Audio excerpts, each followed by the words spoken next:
বিভিন্ন কথা বতৰা ওলাই থাকিব আৰু উৰা বাতৰি বা বিভিন্ন ধৰণৰ বাতৰিৰ পৰা আমি দূৰত থাকিব লাগে আৰু শ্যামকানু মহন্ত অসমত আহিলেও আমি তেওঁক সোধপোছ কৰিব লাগিব, তেওঁক মাতিব লাগিব। গতিকে ই এটা আইন আৰু তদন্তৰ প্ৰক্ৰিয়াৰ মাজেৰে গোটেইটো আগবাঢ়িব।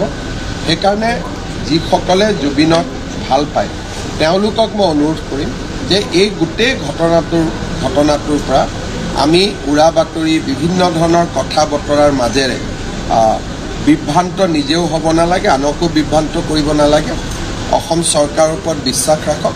SITয়ে ভাল কৰি তদন্ত কৰিব আৰু SIT যদি ক'ৰবাত ব্যৰ্থ হয় আমি CBIলৈকে হ'লেও পঠিয়াম। গতিকে আমাৰ দৃষ্টিভংগী স্পষ্ট যে আমি সিদিনাখন কি ঘটনা হৈছিল তাক আমি বিচাৰি উলিয়াম আৰু তাৰ ক্ষেত্ৰত আমি আপোচ নকৰোঁ। কিন্তু উৰা বাতৰি বা বিভিন্ন ধৰণৰ বিভ্ৰান্তিকৰ বাতৰিয়ে সকলোকে এক প্ৰকাৰ ব্যতিব্যস্ত কৰি ৰাখিব, আচল কথাটোত আমি যাব নোৱাৰিম।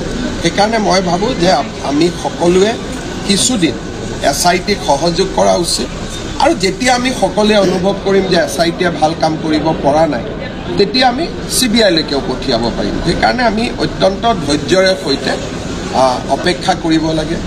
ভিছেৰা ৰিপৰ্ট আহিব, পষ্টমৰ্টেম ৰিপৰ্ট আহিব, ছিংগাপুৰৰ পৰা মানুহখিনিক উভতাই আনিব লাগিব। সেই সময়ত যোন আছিলে ই এটা প্ৰক্ৰিয়াৰ মাজেৰে আগবাঢ়িব।